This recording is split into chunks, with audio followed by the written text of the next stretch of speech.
Hello, everybody. Welcome back to another moment in the Geeks and Barbells world. Geeks and Barbells. Okay.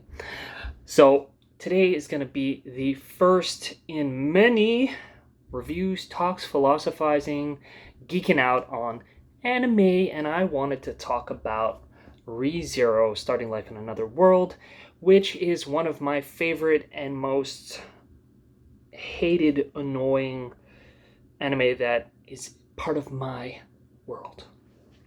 Now, for those of you who have not watched this anime, I will attempt to not spoil the shit out of it, but it's kind of hard.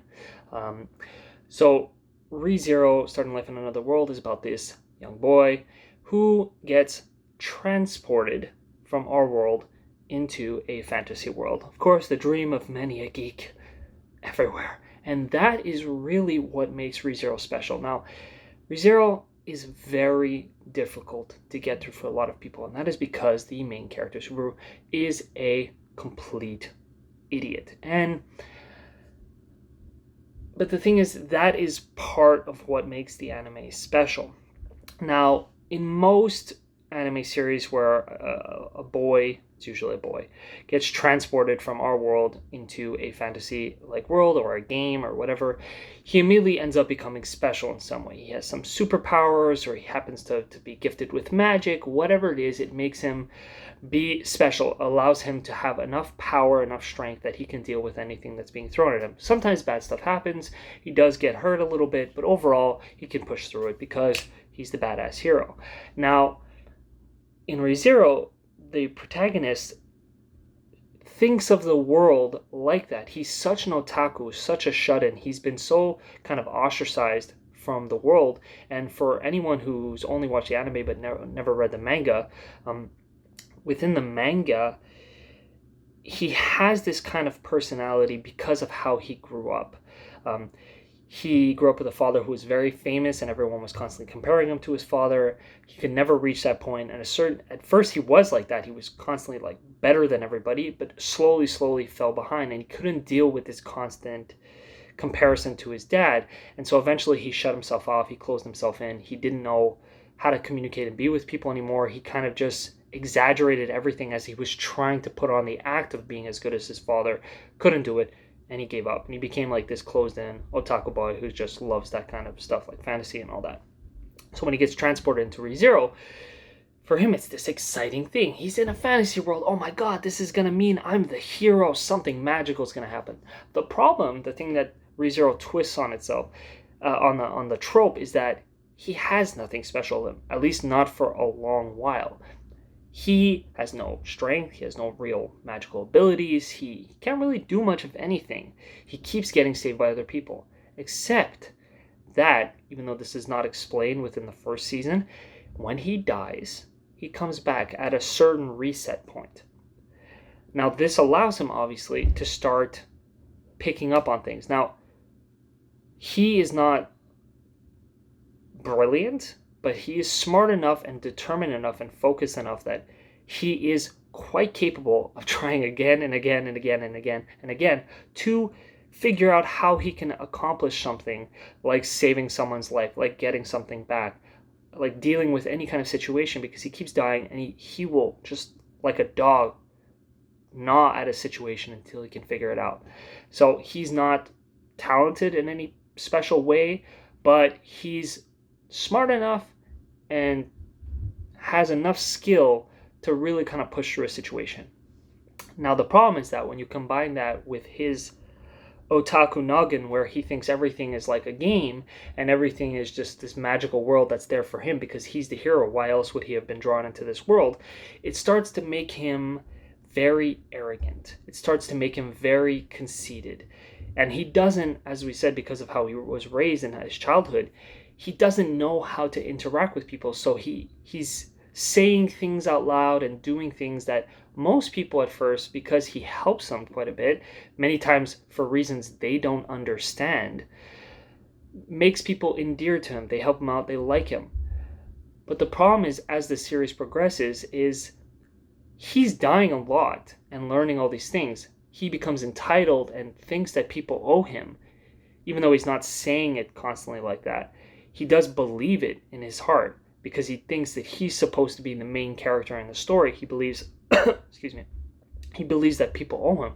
But to everybody else, he's just this boy who came out of nowhere and helped them sometimes because they have no idea that he's dying and coming back. So he's gone through some pretty horrific moments of being murdered, of even committing suicide so he can go back and try to help people and save people.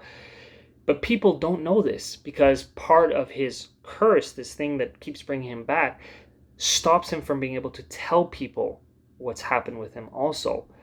And so there's this lore in the story about this evil witch who obviously he's connected to, and obviously as if you watch it you can sort of get the idea that it's probably her who's cast this curse on him or done something to him that's bringing him back, but he's got no way to understand it, doesn't attempt to understand it, can't explain to people what's happening to him. So he just ends up with this childish otaku mentality where he's treating the world like it's his oyster, like he can do whatever he wants because I'm the magical hero, but there's nothing magical or that skillful about him.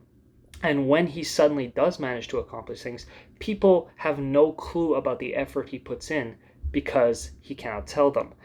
And so what that inevitably leads to is disaster and pushing people away and causing problems. And that's what makes ReZero so fascinating, because the hero is not really a hero. He's this kind of spoiled little shit who doesn't really get that he's a shit. He knows it at some point, and as the series comes to an end, he kind of does come to realizations and does improve and get better, but because ReZero kind of gives him an out in some ways, for people who have watched it, that's mostly because of Rem, he doesn't properly learn. I'm really hoping in the second season you see some better development of that, and hopefully separation, where he stops thinking like that the world is kind of his to save and that he is kind of special, because all he learns is not to expect people to thank him for it. That's really all he sort of learns, but he does get better. And so that's where the main conflict comes from people watching the show, I think, because they're just watching it and purely judging him as just a person, just like that. They're not thinking about what was he like in the world before, how is he viewing stuff. Because let's face it, most geeks and nerds and socially awkward people spend all their time reading books and watching anime and reading manga tend to not be the most socially adept people. And in every single story, if you're someone who spends all your time reading these stories, in most of these stories, it's all about the hero and the rewards they're getting, and they're getting the girl, the beautiful girl, or multiple girls, and they have all this power and stuff like that. And so there's this expectation, if you were to be pulled from your world into another, that's what you're going to get also, if that's what all you've been learning your whole life, especially when you couple it with just a really awkward childhood where you didn't grow and emotionally develop maturity-wise. And so I think this series needs more time to develop his character and hopefully to shift him slowly. And the fact that it's taking a long time is a good thing, because people don't change in a moment. When you see people who are just like, oh, this thing happened to me and I changed just like that, that's bullshit. Most of the time it takes a lot of effort and time before someone slowly starts to not only realize that things are doing wrong, but slowly begin to work on changing them, because these are habits built over years. You don't change them in the course of, this series is only, it's not really explained, but I would guess over the course of maybe a month or 3 months, a very, very short period of time. Not enough time for him to fully develop. Now, to be fair, he does get a huge amount of development in a short period of time. That's because he's dying. I do actually believe that he should have changed a little bit more, to go back on what I was saying before. Because when you die multiple times, that is a big wake-up call. Dying in pain and agony makes someone reevaluate life very quickly. Killing yourself to help other people makes you shift. And I think that they didn't do a good enough job showing how that should have affected him in ways. Although he does have a few moments in the series which I thought emotionally were real, like hard hitters, when he did suffer a really brutal death or saw other people die and then came back, and he was just catatonic practically because he could not handle having seen all of that violence, which makes sense. He's just a normal kid from our world. There's no reason why he should be able to see like an entire group of people massacred and then come back and be like, yay. So when he does get really messed up after certain deaths or seeing certain things, I think that's where the series really shines. I think it will shine, hopefully, if they progress it well and seeing how he develops, because we'll appreciate so much more the hero he might possibly become because he was such a shit beforehand. And the world itself is really interesting. Like, the way they showcase, even though they stay within a very small space, like you don't really see that many areas, you don't learn that many things, but you get enough lore, enough touched upon, that this series could go for multiple seasons and you could really, really flesh out who the witch is, what happened in the past, what's happening within the capital, how the new king or queen, well, actually it's all queens, how the new queen will come into power, the effects that will have on the world.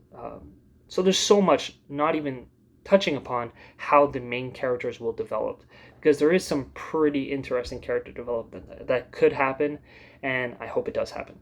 So I would definitely recommend people check this out, give it a chance, push through it. They just made the 12 or 13 episode remake of it, making 1 hour long episodes, because the second season is coming out in June or July.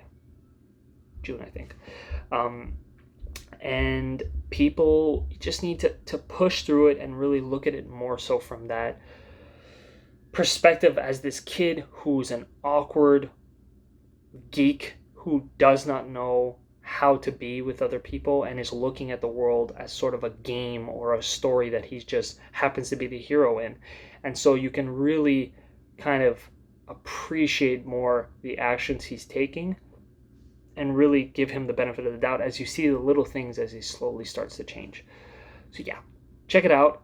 Hope you like this little mini review.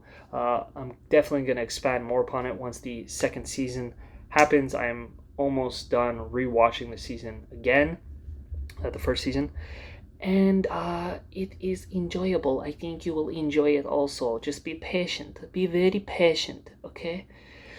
Like, subscribe, comment, talk to me, tell me your opinions. I want to hear how much people like, dislike this series, because I like debating. I do. I do indeed.